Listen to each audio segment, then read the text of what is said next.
Welcome to Donmar TV News Channel. Okay. Si Defense Secretary Delfin Lorenzana bumagsak, nag-collapse yung kanyang ulo, bumagsak sa semento. Grabe. Ito ay nangyari sa Independence Day celebration with Pangulong Duterte. Yan ang ating itatalakay ngayon, okay? At pangalawa nating itatalakay guys, itong si Imee Marcos. May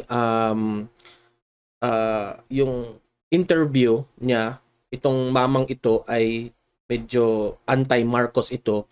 Tinanong si Imee Marcos na mga kontrobersyal na mga tanong tungkol sa mga Marcoses, especially sa kanyang tatay. Grabe na mga tanong ito guys, no? Na sinagot ni Imee Marcos. Panoorin natin yan. Pero bago natin ito itatalakay, itong dalawang topic natin, mag-like and share, okay? Importanteng mag-like at share para kakalat ito sa taong bayan. Okay? At marami dito ang mga nanonood na viewers ko na hindi pa subscribe sa aking channel. Okay? Donmar TV, subscribe kayo at hit the notification bell para you will be updated sa mga balitang kagaya nito. Okay? So moving forward, let's play the video tungkol kay Defense Secretary Lorenzana bumagsak ang kanyang ulo sa semento while ongoing yung programa ng Independence Day. Okay? Inimatay si Lorenzana. Sa pagod ito, no? Okay, play. Hinimatay si Defense Secretary Delfin Lorenzana nang magsimula na ang selebrasyon sa Luneta kaninang umaga. Agad na dinala sa ospital ang kalihim. Sa ngayon ay stable na ang kanyang kondisyon. Nagbabalik si Mela Las Moras. Kasisimula pa lamang ng seremonya sa Rizal Park sa Maynila para sa selebrasyon ng Araw ng Kalayaan nang bigla na lamang mag-collapse si Defense Secretary Delfin Lorenzana. Sinubukan pa siyang saluhin ng katabi niyang si incoming Manila Mayor Hani Lacuna pero hindi nito kinaya at tumama sa sahig ang ulo ng Buti na lang nasalo ni Lacuna itong Vice Mayor ni Isko Moreno na ngayon ay Mayor na sa Maynila. Nasalo niya. Kung hindi yun nasalo, yung malakas yung bagsak. Agad naman siyang sinaklolo. Pero na ano pa rin ha?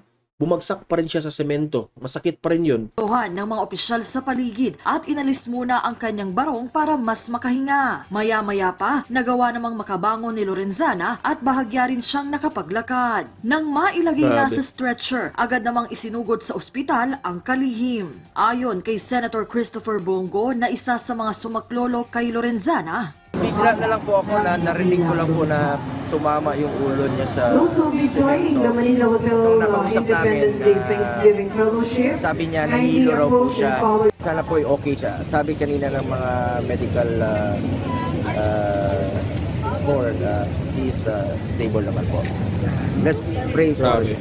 Nag-video call din mismo si Pangulong Rodrigo Duterte sa kalihim kasama si Senator Go para tiyaking maayos ang kalagayan nito. Ayon kay Defense Spokesperson Arsenio Andolong, stable na ang kondisyon ni Lorenzana na ngayon nagpapahinga muna alinsunod sa payo ng mga doktor. Kararating lamang anya ng kalihim mula sa Singapore nang siya'y dumiretso sa programa na sinabayan pa ng matinding sikat ng araw na siyang nakikitang dahilan kaya siya nahimatay. Sa isa namang Facebook post ng kalihim, makikitang nakangiti na siyang muli habang nagpapalakas sa ospital. Sa caption nito, sinabi ni Lorenzana na maaaring nakaapekto na sa kanyang pangatawan ang pinagsamang puyat at pagod at nataon pang napakainit sa Luneta. Pero maayos naman na anya ang kanyang kalusugan ngayon at lubos siyang nagpapasalamat sa lahat ng nananalangin para sa kanya. Mela Las Moras.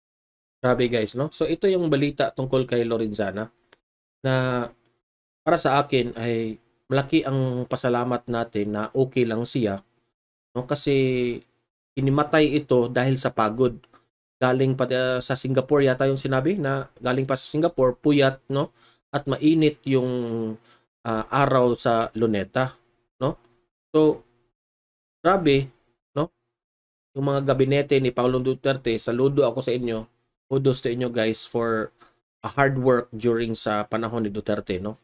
Hindi dahil sa inyo wala ring tutulong kay Pangulong Duterte sa mga plano niya, no? Especially itong si Defense Secretary Lorenzana na talagang puyat at pagod pero still na nag-attend sa program ng nag-celebrate ng Independence Day to pay tribute and respect for the holiday, no? So ayan ang mga kaganapan, guys. Ipag-pray na lang natin itong si Lorenzana na magiging ayos na ang kalagayan at makarecover siya sa kanyang yung kanyang katawan. Okay? So, moving forward, no? Punta tayo dito kay Aimee Marcos. Itong mamang ito na may tanong kay Aimee Marcos, mga controversial na tanong tungkol kay sa kanyang tatay na si Ferdinand Marcos, no? Anti-Marcos itong mama ito, at itong si Aimee Marcos ay sinagot lahat yung mga controversial na mga tanong. Okay? So panoorin natin itong video at mag-comment react tayo dito. Okay? Play natin. Uy, sinet up tayo, isang Marcos at ikaw daw isang anti-Marcos. Ngayon, itanong mo kung anong gusto mo. Uy, sinet up tayo, isang Marcos at ikaw daw isang anti-Marcos. Ngayon, itanong mo kung anong gusto mo. Go! Sa panahon po namin ngayon, ma'am, marami po kami nababasang libro. Nababasa po namin kung ano po yung mga nagawa ng tatay ninyo noong panahon ng martial law. Kaya po, ang una ko pong tanong sa inyo, ma'am, ay wala po ba kayong balak mag-sorry sa mga nagawang kasalanan ng tatay ninyo? Sa totoo lang, Alam nyo guys ha, first time ko pa tong nakita, hindi ko pa to nakita buong buo.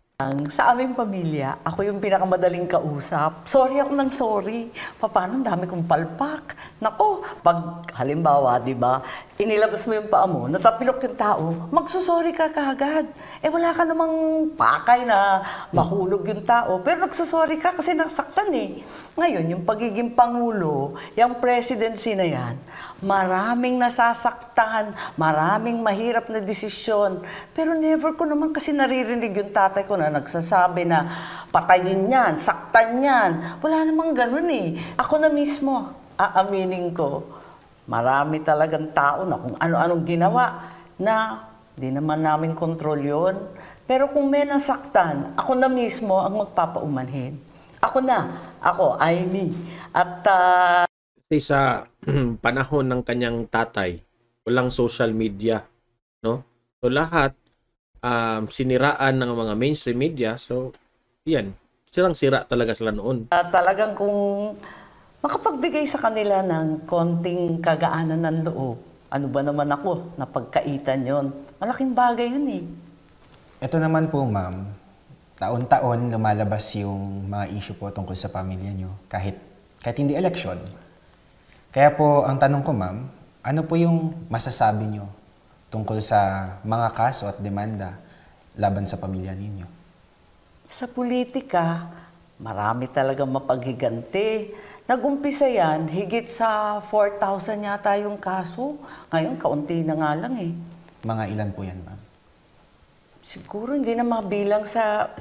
Mga 100 po? Ay, wala. Wala na. Mabibilang na sa isang kamay. Laban-laban na lang. Tis-tis na lamang. Ma'am, bakit parang gustong-gusto niyo pong makabalik ng Malacanang? Linano niyo po ba to? Ako? Hindi naman gustong-gustong bumalik doon. Galing na kami sa Malacanang, di ba? Para sa akin, ang gusto kong ibalik, yung dangal ng pangalan namin, ng apelyido at pamilyang Marcos. Kasi ang bigat ng pamana sa amin, lahat na lang ng ginawa ng tatay ko masama daw, at kami walang silbi. Hindi naman siguro. Sa totoo lang, tonto ako ngayon eh. Kasi nagugulat ako. Kasi guys ito yung mga pamilya na kapag siniraan, wala lang silang kibo, bahala na kayo dyan. Kasi ayaw nga nilang manakit ng ibang tao. Kaya akala ng mga tao talaga is totoo yung mga akusasyon sa mga Marcoses. O hindi pala kami totally nawala sa uso. At kahit papano, nandiyan pa rin sa puso ng tao, hindi pa nakakalimutan. Marami dyan, talagang minahal kami mula sa umpisa hanggang sa ngayon. Kaya, alam Ako, anti-Marcos ako noon, no? Dahil binibrainwash ako sa mga textbooks ng aking paaralan noon na buong akala ko ay masamang tao talaga si Ferdinand Marcos. Ngunit pag ako ngayon lumaki na, marunong nang mag-research, marunong nang makinig sa mga magulang, mga tao na may alam. So ayan, bumaliktad na ako kasi na-compare ko ang mga pinagagawa ng mga Aquino at yung mga Marcoses. Yung sa mga Aquino, palpak kasi yung mga na-experience natin, yung SAP 44, yung mga yung Yolanda victims at marami pa yan, yung Dinvaxia, ganun, di ba? Pero itong panahon ni Duterte at ni Bongbong Marcos, sabi ni Duterte na his father was a loyalist of Marcoses, na ito yung mga ginawa. Unti-unti kaming nag-research tungkol sa mga Marcoses that we proved na wala talagang kasalanan doon si Ferdinand Marcos. ninyo, yung Malacanang na yan, parang lugar lang yan eh. Yung mahalaga, yung puso at pagmamahal ng tao. Ano po kaya yung pwede ninyong sabihin sa amin, sa mga kaedad ko po, na may hate po sa inyo, para mabawasan o kaya mawala po yung nararamdaman naming hate kahit na hindi talaga namin naranasan yung mga naranasan noong panahon ng martial law? Ganito, tuloy-tuloy lang tayo mag-usap, pakinggan mo ko, papakinggan rin kita, baka may matutunan tayo sa isa't isa. Sa hunot dulo nito, lahat tayo Pilipino, magtutulungan. Tayo rin maghahanap ng solusyon para sa ating bayan. Tama ka, taon-taon nga may EDSA celebration, pinapakita yung galit. Pero sa amin, wala naman kayo naririnig. Hindi namin dinalabanan yan. Hindi kami naghihigante kasi ayaw namin yung nagagalit diba? ng tao. Hindi sila Sabi nga ng maghihigante. tatay ko, kaya yun, nung EDSA, iba kasi yung kwento namin dahil nung tinatanong ng mga sundalo kung magpapaputok na sila at ikakalat na yung mga tao doon, sabi ng tatay ko, alam ninyo, kaya kong bumaril at makipaglaban sa Hapon, sa mga dayuhan. Pero kapwa Pilipino natin yan, hayaan mo sila. Tayo muna ang umalis hanggang huminahon. Hindi ko maintindihan. Tinanong ko sa kanya, bakit? Bakit? Gaganituhin na lang ba tayo? Sabi ng tatay ko, Amy, matapang ako kapag dayuhan ng kalaban natin. Hindi natin kalaban yan. Kapwa Pilipino, pare-pareho lang tayo. Huwag natin aawayin.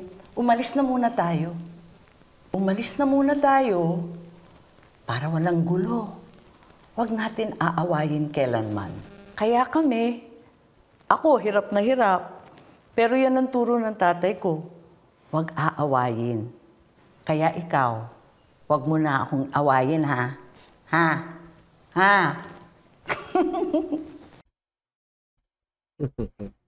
So diyan nagtatapos ang Uy, video, guys. Pero hindi naputol na yun, no? Hindi natin alam kung ano yung sinagot ng mama, no? So ayan guys, sinagot ni Amy Marcos yung mga tanong, mga kontrobersyal na tanong tungkol sa kanyang tatay noon na naging presidente. Okay? Ang big na idea rito is yung kapag inaaway sila ay hindi lang sila naghihigante dahil kapwa Pilipino yan, no? Matapang yan si Ferdinand Marcos, ngunit sa kapwa niya Pilipino, ayaw niyang patulan yan. Dahil Pilipino yan, Pilipino siya, at dapat magkaisa. Okay? So hanggang dito lang itong video na to. Libre kayong mag-comment at react dito sa video. Okay? At like and share this video para kakalat ito sa taong bayan na mag-comment react dito sa pangyayaring ito. Okay? Mahalin natin ang Pilipinas. See you in my next video. patuloy pa rin tayong pagtanggol si BBM at si Inday Sara sa kanilang 2022 to 2028, no? Nasa kapanungkulan nila. Okay? Have a great day and God bless everyone.